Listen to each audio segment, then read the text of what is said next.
Ciertamente, si habiéndose ellos escapado de la contaminación del mundo, vea, primero estaban escapados de la contaminación del mundo, por el conocimiento del Señor y Salvador Jesucristo, enredándose otra vez, en ellas son vencidos. Su postrer estado viene a ser peor que el primero. Cuando una persona es cristiana y luego se aparta, la Biblia dice que su estado postrer es peor que el primero. Si antes hacía pecado, ahora hace más pecado. Si antes hacía perversiones, ahora hace más perversiones. La Biblia lo está diciendo, no la pastora Consuelo. Por eso tenemos que afianzarnos y mantenernos en Cristo. Porque dice, porque mejor les hubiera sido no haber conocido el camino de la justicia, que después de haberlo conocido, volverse atrás. O sea, apartarse del evangelio, del santo mandamiento que le fue dado. Dios mío, y hay un versículo terrible, pero está en la Biblia.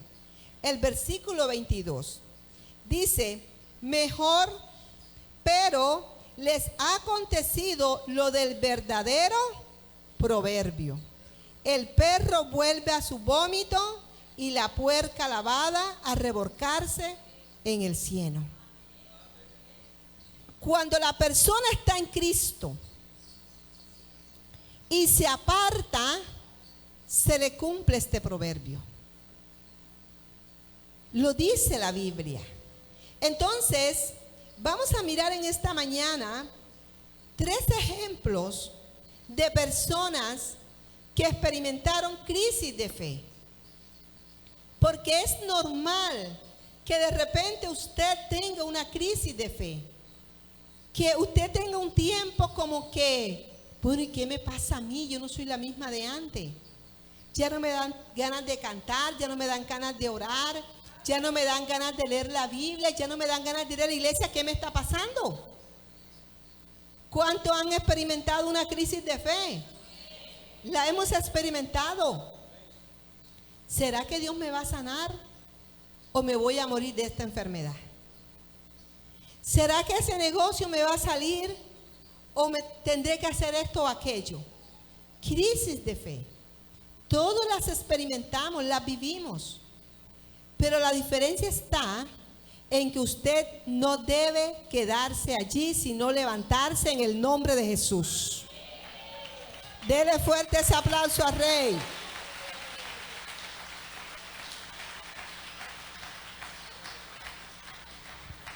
Nuestro primer personaje es Juan el Bautista. Juan el Bautista fue un hombre que nació milagrosamente porque su mamá era estéril. Elizabeth era estéril, era anciana, nunca tuvo hijos, pero en su vejez quedó embarazada y nació Juan el Bautista. Juan fue elegido por Dios desde antes de nacer. Y Juan tenía el propósito de enderezar el camino de Jesús. O sea, de anunciarle a la gente que Cristo venía. Juan era la voz del que clama en el desierto. Juan era un hombre de un ministerio muy importante. Y fue un muchacho que vivió en el desierto apartado. Fue un joven consagrado a Dios desde antes de nacer. Cuando Juan el Bautista está bautizando, porque él bautizaba en el río Jordán, y él estaba bautizando a la gente que venía, bautismo de arrepentimiento, de repente un día ve a Jesús, y Juan clama, y dice, he aquí el Cordero de Dios, que quita el pecado del mundo. Eso está en el libro de Juan, capítulo 1, en el versículo 23. Vamos a mirarlo, allí está, en el Evangelio según San Juan. Miren cómo Juan da testimonio Perdón, ahí está hablando de testimonio, donde dice, aquí el Cordero de Dios, el 29. En el 23 dice, yo soy la voz de uno que clama en el desierto, lo que les dije. Enderezate el camino del Señor, como dijo el profeta Isaías. Y en el versículo 29, Juan dice, he aquí el Cordero de Dios que quita.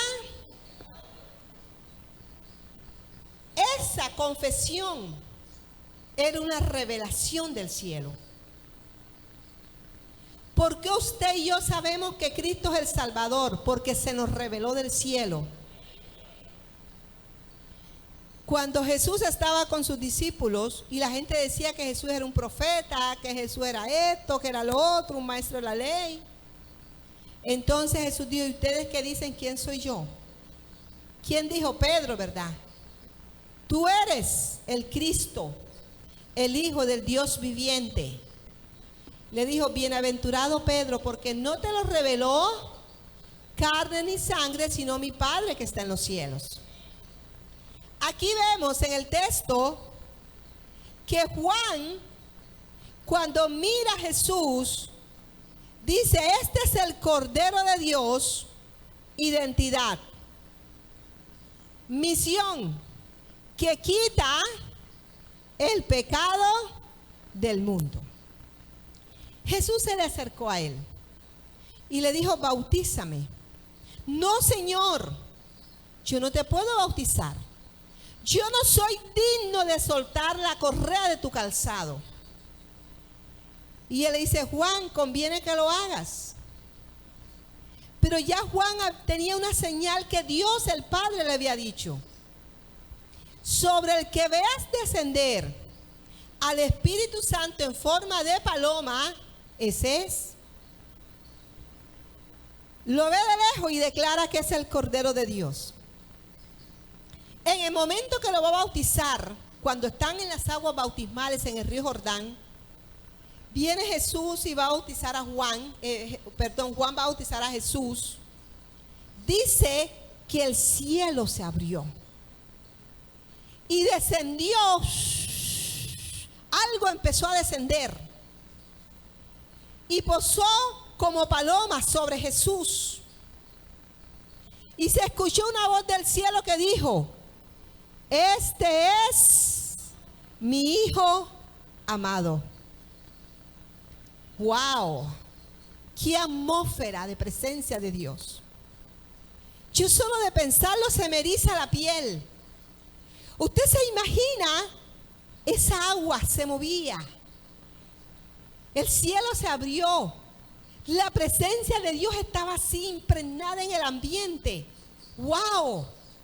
Dios mío, eso era glorioso. Y en medio de toda esa gloria, Juan bautiza a Jesús. Juan sabía quién era Jesús. Pero resulta que más adelante Juan queda preso. Juan va preso porque él predicaba las cosas como eran. Entonces, Herodes, que tenía una relación adúltera, mandó a meter a Juan preso a la cárcel. Y ya Juan no vio más a Jesús. Y Juan oía lo que Jesús hacía, pero Juan estaba preso. Ahora estaba en una crisis. Estaba en una cárcel. Y cuando Juan está en la cárcel, él pensaba, y pasaban los días y Juan preso. De repente Juan envía sus discípulos a hacer esta pregunta. Mire, estoy en Mateo capítulo 11, versículo 2. Mateo 11, 2. Y al oír Juan en la cárcel los hechos de Cristo, le envió 2 discípulos para preguntarle.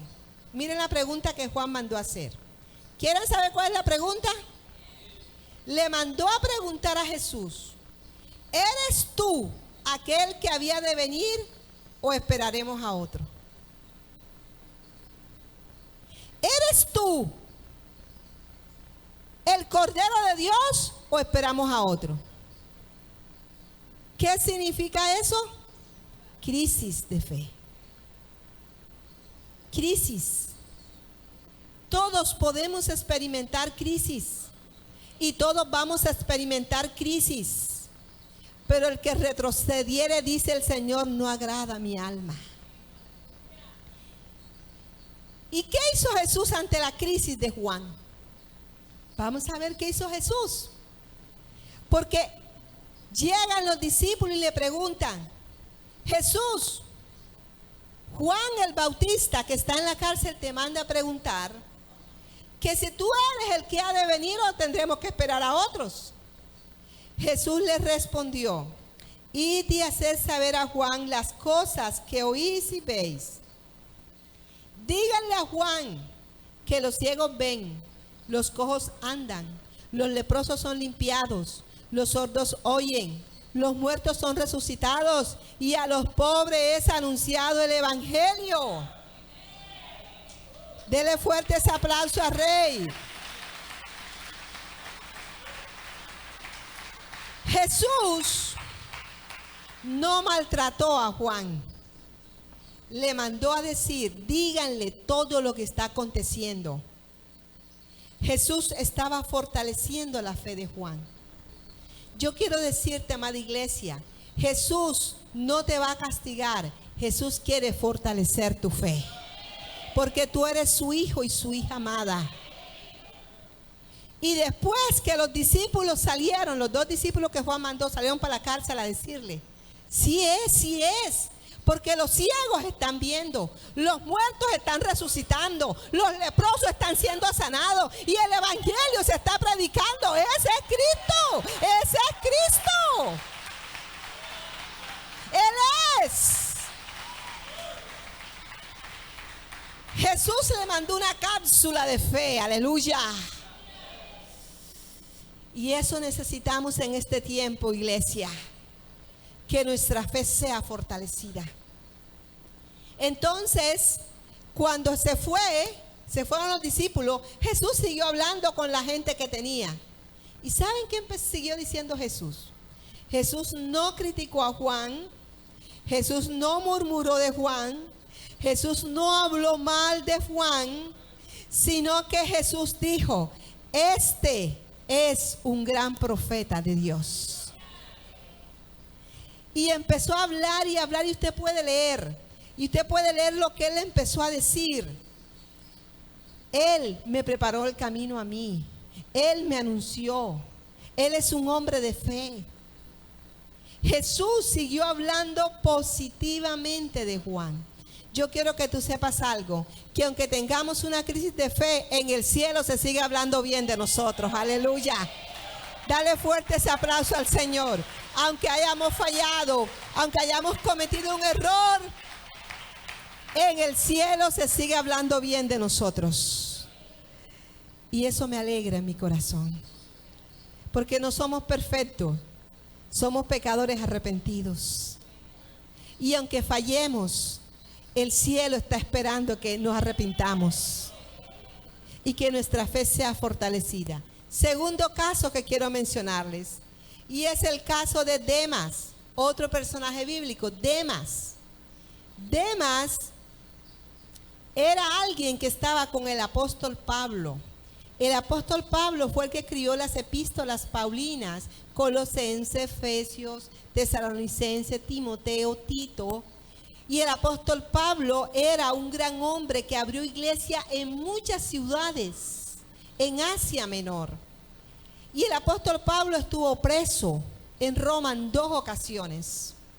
En su primera ocasión le alquilaron una casa y él predicaba el evangelio y la gente iba ahí, eran sanados y todo eso. Y todo estuvo bien bueno. Pero en la segunda ocasión Pablo estuvo preso como cualquier preso. Y ahí sí Pablo sufrió más y fue más maltratado. Entonces resulta que había un grupo de hombres que estaban con Pablo, acompañándolo, apoyándolo. Y miramos allí en Colosenses, es donde aparece Demas. allí en Colosenses, el capítulo 4, el versículo 14. Dice: os saluda Lucas, el médico amado, ¿y quién? Y Demas. Esta es una de las epístolas carcelarias. Colosenses fue escrito desde la cárcel. En la primera estadía que él estuvo en la cárcel en Roma, escribió Colosenses. Y ahí escribe y está saludando a la iglesia en Colosa y le está diciendo: Lucas, el médico amado, les manda saludos, y también Demas.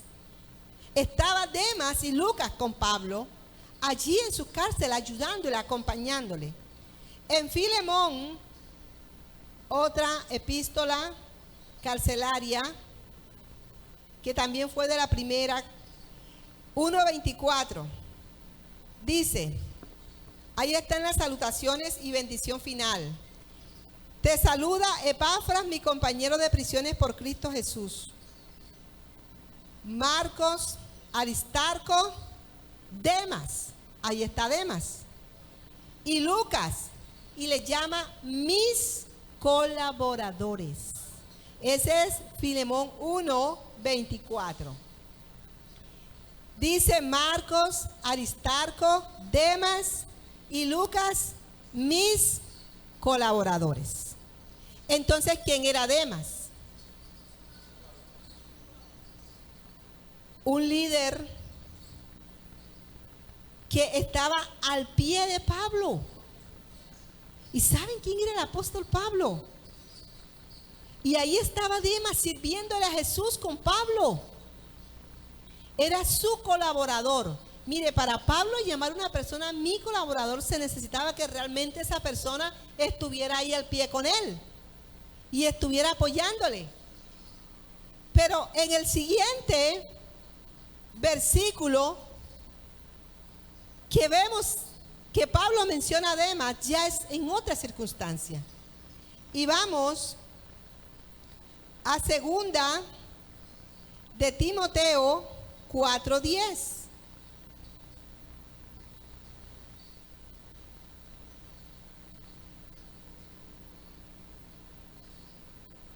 Segunda de Timoteo 4:10.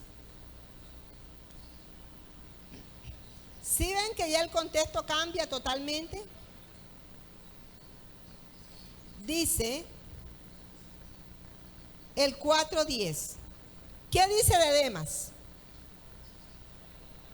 Porque Demas me ha desamparado. ¿Y por qué razón Demas desamparó a Pablo? Porque amó ¿qué? Al mundo. ¿Qué significa? Que se apartó. Amando más al mundo. Entonces, ¿por qué Demas se apartó de Cristo? Por los placeres del mundo. Por los placeres de la carne. Cuando Pablo más lo necesitaba. Porque en segunda de Timoteo 1 y 2 fueron escritas cuando él estaba por segunda vez en la cárcel. Y ya Pablo iba a morir. Pablo sabía que iba a morir. Entonces Pablo dice, he peleado la batalla, he guardado la fe, solo espero. Ya Pablo iba a morir. Pablo sabía que iba a morir. Y en el momento más vulnerable que tiene Pablo, ¿qué hace Demas? Lo abandona.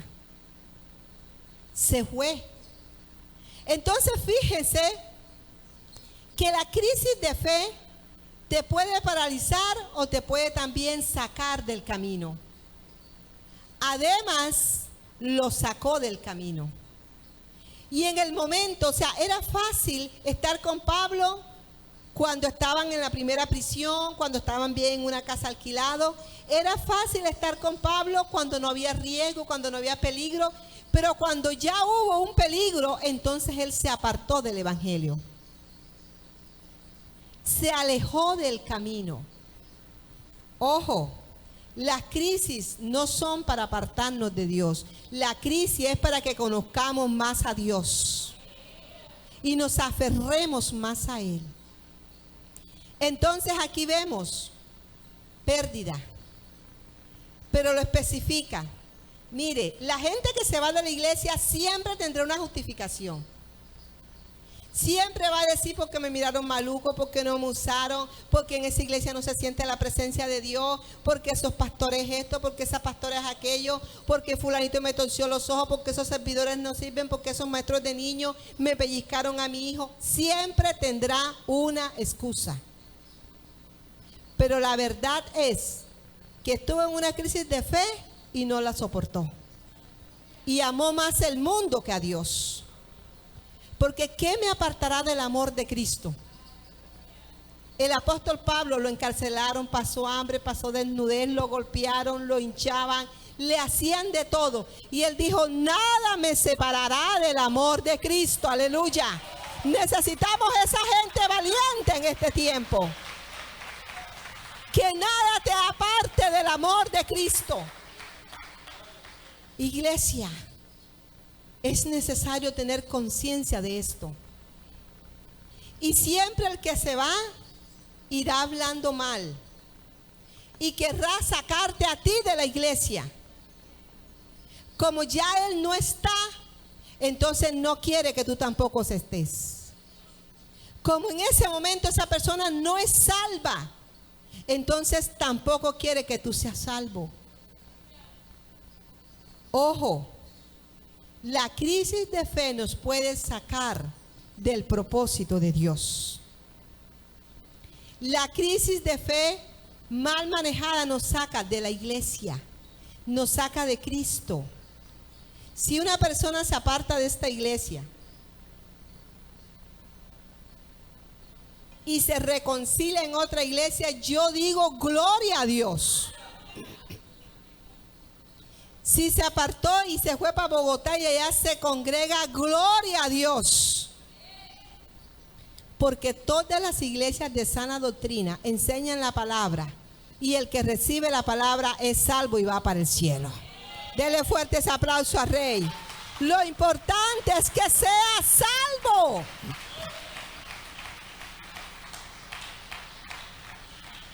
A mí me han dicho, pastora, mire, que aquí en el barrio Afonso López, que abrieron una iglesia y que allá está fulanito y sutanito. ¿Y cómo están ellos? Están firmes siguiendo al Señor. Yo digo, gloria a Dios. Que fulanito se fue para el centro familiar cristiano, que porque le quedaba más cerca, porque la mamá se convirtió ya por lo que sea. ¿Y cómo está con el Señor? Está firme, está asistiendo, gloria a Dios. Pastora, que fulanito, eso anda borracho, anda mujeriando, anda haciendo. Eso yo no digo gloria a Dios. Ahí sí no digo gloria a Dios. Digo, ay, qué pesar. Porque se cumple lo del proverbio. El perro vuelve al vómito y la puerca la va al charco. Entonces ahí yo digo, Erca, le perdí el tiempo, man. Ministerio de oración, perdieron el tiempo orando. Servidores perdieron el tiempo arreglando de la silla para que se sentara. No es ganancia, es pérdida. Porque cuando un alma se aparta, hay pérdida en el reino de los cielos. Por eso procuremos aferrarnos. Y el tercer caso que quiero mencionar es de Abraham y Sara. ¿Por qué el Señor me dio estos personajes? ¿Y por qué estoy compartiendo esto? Porque la idea es que aunque usted esté pasando por crisis de fe, se levante y se supere en el nombre de Jesús. Porque van a venir pruebas. Y dice la Biblia que seremos probados como el oro. Ah, que tú no estás de acuerdo con eso, no te acepto tu hijo aquí. Que no estás de acuerdo con eso, entonces no te doy empleo. No estás de acuerdo con eso, entonces váyase de aquí. Entonces la persona viene a negociar sus principios. Ah, yo te hago el tramullo, te hago el 2, te hago esto, te hago el 3, te hago el cajón, yo no sé qué más le hace, con tal de quedar en el trabajo. Ojo, vendrá prueba a nuestra fe. Y el tercer caso es Abraham y Sara. Abraham fue escogido por Dios con Sara para tener un hijo muy especial, que era Isaac. Abraham tenía 75 años. Cuando Dios le dice, sal de tu tierra, de tu parentela, y ve a la tierra que yo te voy a dar, tierra que fluye leche y miel para tu descendencia, y le da una cantidad de promesas. Y le dice, y tus hijos van a ser numerosos como las estrellas del cielo, como la arena del mar. Y Sara tenía 65 años y era estéril, no había tenido hijos. Entonces, ellos empiezan a caminar en esa promesa y salieron de Ur de los Caldeos, se estacionaron en Harán, y luego que muere Taré, el papá de Abraham, siguen avanzando y salen de Harán para Canaán y llegaron a Canaán. Dice la Biblia, y usted lo puede leer en Génesis capítulo 12, que Abraham hacía altares y adoraba a Dios. Y él iba caminando en esa promesa que Dios le había dado. Le había creído a Dios. Pero resulta que cuando Abraham llega a esa región, ¿sabe qué pasó? Dios le había dicho que esa tierra era una tierra fértil, una tierra de bendición, ¿cierto? Pero cuando llegó a la tierra había una hambruna. ¿Pasa o no pasa? Que Dios nos dice algo y de repente la circunstancia nos muestra lo opuesto. ¿A cuánto les ha pasado? Y nos toca caminar por fe. Y nos toca avanzar, como viendo al invisible. Entonces llegaron a esa tierra. Recuerde que Abraham es el padre de la fe. Pero el padre de la fe en ese momento estaba pichoncito. Estaba empezando. Entonces, él salió de su tierra, como Dios le dijo, por fe, sin conocer nada. Y llega a la tierra y hay una hambruna. Entonces dice Abraham, bueno, esta es la tierra que Dios dijo que me iba a dar.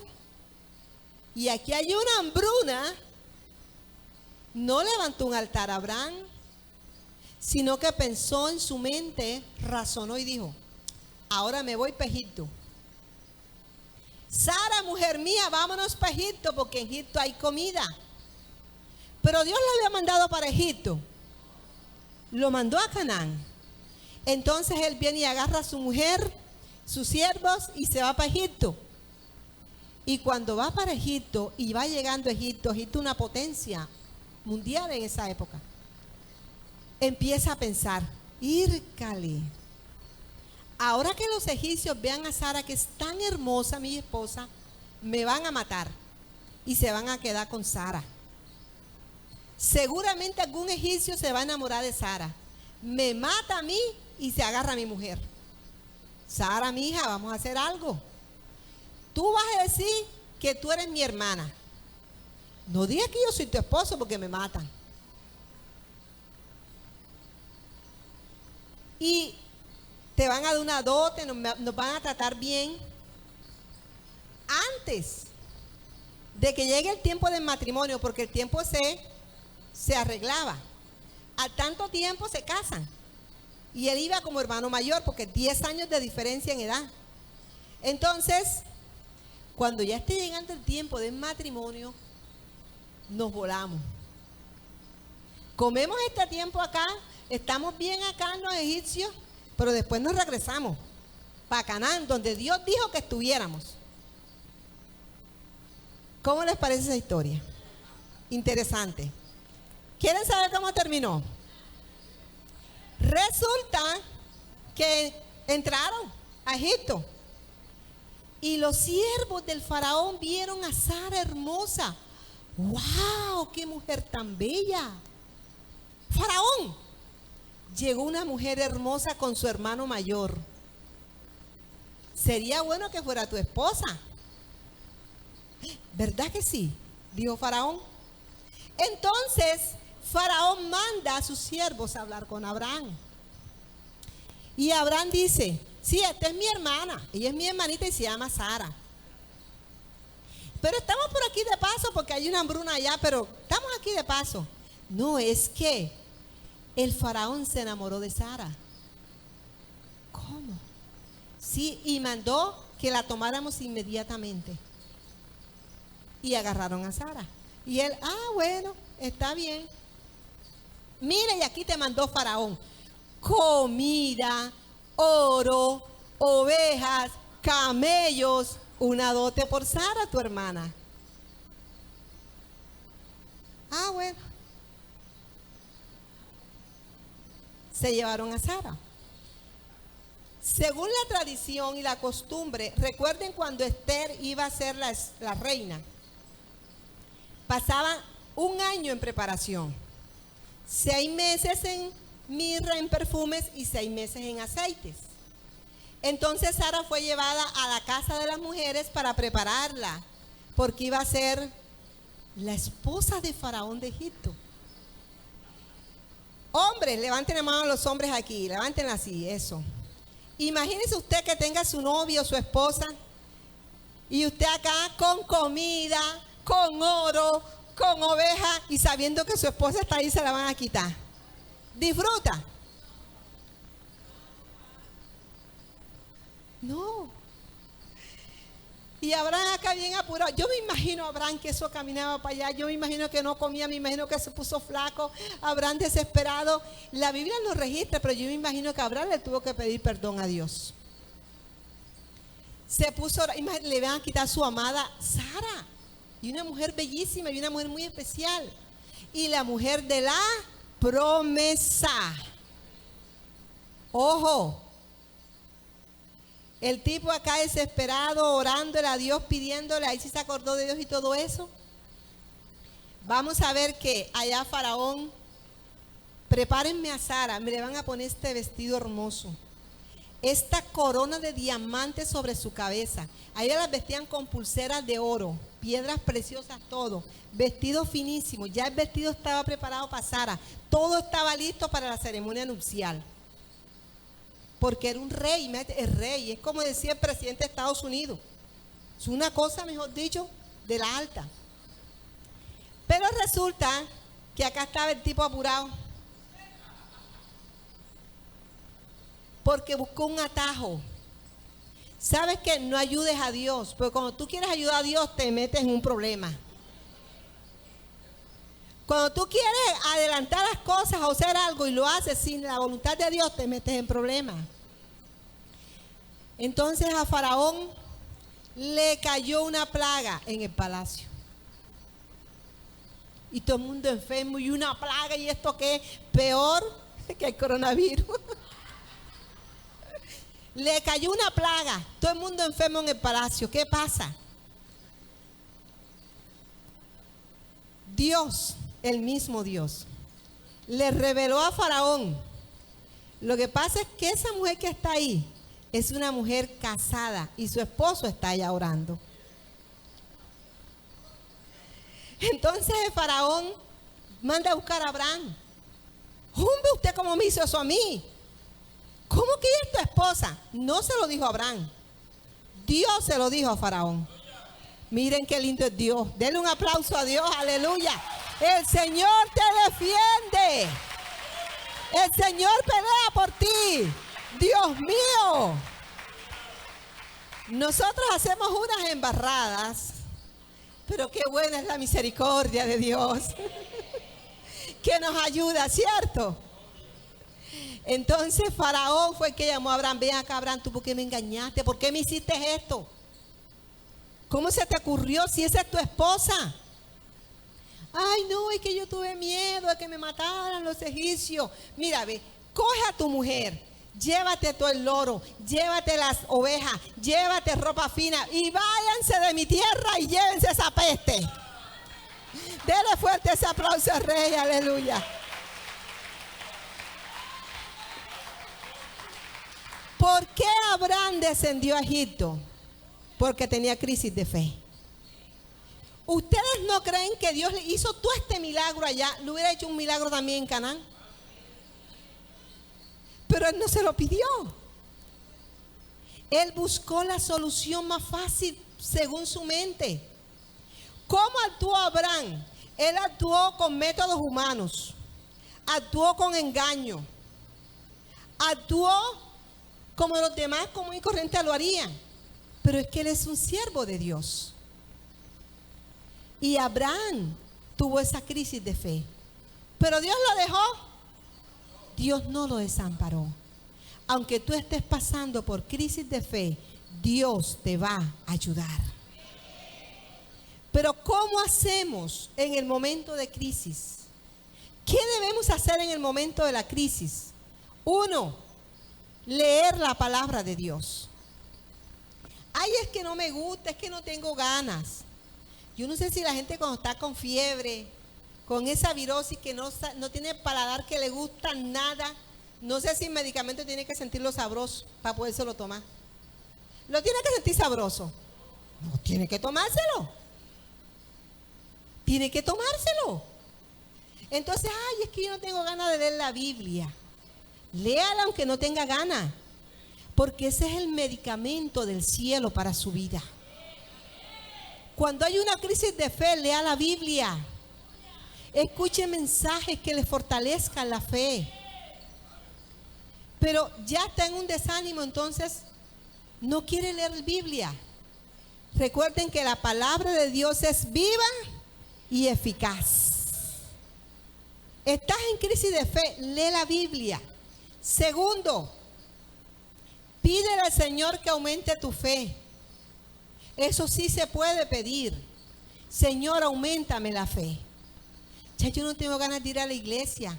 Yo voy a empujones. Yo no tengo ganas de ayunar. Ya no tengo ganas de orar. Señor, ¿qué me pasa? Una crisis de fe. Auméntame la fe. Se puede pedir. 3, recordar las promesas que Dios nos ha dado. Lo que Dios te ha dicho. Abraham en ese momento era que recordar las promesas que Dios le había dicho. No solucionar de manera humana, no con una estrategia, con un engaño. Miren todo el rollo que inventó Abraham.